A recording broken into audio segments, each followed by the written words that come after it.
Hi అండి. ఇవాళ మేము చికెన్ ఫ్రై పీస్ బిర్యానీ చేసుకున్నాం. చాలా బాగా కుదిరింది. మీరు కూడా మీ ఇంట్లో ఒకసారి ఈ chicken fry piece biryani try చేయండి.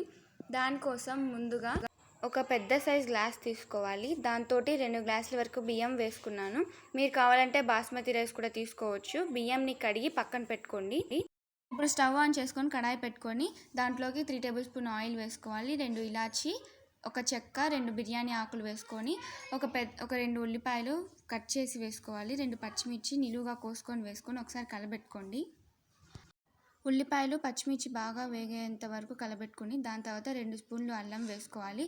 ఒక 2 టమాటాలు కోసుకొని వేసుకొని ఒకసారి మళ్ళీ కలబెట్టుకోండి. అల్లం వెల్లుల్లి పచ్చి వాసన పోయేంత వరకు. ఒక నిమిషం ఆగాక ఒక కప్పు పెరుగు వేసుకొని బాగా కలబెట్టుకోండి. పెరుగు అంతా బాగా కలిసేంత వరకు. నేను ఇక్కడ గట్టి పెరుగు తీసుకున్నాను.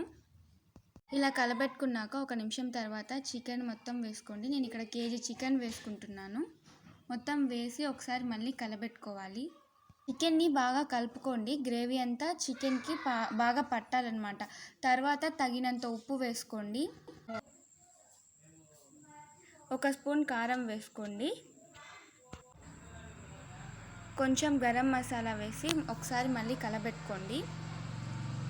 ఆ ఉప్పు కారం అనేది బాగా చికెన్కి బాగా పట్టేటట్టు కలబెట్టుకోండి. దాని తర్వాత నేను 2 గ్లాసుల బియ్యం తీసుకున్నాను కాబట్టి 4 గ్లాసులు నీళ్ళు పోసుకున్నాను. అంటే 1 గ్లాస్ బియ్యానికి 1.5 గ్లాస్ నీళ్ళు పోసుకోవాలి. దాని తర్వాత బాగా కలబెట్టేసుకొని కొత్తిమీర పైన వేసుకోండి. మూత పెట్టుకొని 15 నిమిషాలు బాగా ఉడకనియండి. ఇప్పుడు మూత తీసి దాంట్లో ఉన్న చికెన్ అంతా ఒక గిన్నెలో వేసుకోవాలి. దాంట్లో ఉన్న వాటర్ మొత్తం తీసి రైస్ కుక్కర్లో వేసుకున్నాను. మనం కడిగి పెట్టుకున్న బియ్యం తీసి రైస్ కుక్కర్లో వేసి కుక్కర్ ఆన్ చేసుకోవాలి. నేను ఇక్కడ ఎలక్ట్రికల్ కుక్కర్ యూజ్ చేశాను. ఇప్పుడు చికెన్ ఫ్రై కోసం బాండీ పెట్టుకొని 3 టేబుల్ స్పూన్ ఆయిల్ వేసుకోవాలి. 2 స్పూన్ల అల్లం వేసుకొని బాగా కలబెట్టుకోండి. అల్లం కొంచెం కలర్ మారేంత వరకు.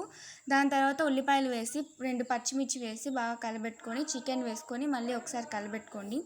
1 స్పూన్ పసుపు, 2 స్పూన్లు సాల్ట్ వేసుకొని ఇంకొక స్పూన్ కారం, ఇంకొక స్పూన్ గరం మసాలా, ఇంకొక స్పూన్ ధనియాల పొడి వేసుకొని మళ్ళీ ఒకసారి కలబెట్టి మూత పెట్టుకోండి. తర్వాత కరివేపాకు వేసి మళ్ళీ ఒకసారి కలబెట్టుకోండి. మనం ఎంత కరివేపాకు వేస్తే చికెన్ మసాలా వేసుకోవాలి. దాంట్లోకి కొంచెం కరివేపాకు వేసుకోవాలి. కరివేపాకు ఫ్లేవర్ కోసం వేసుకుంటాం.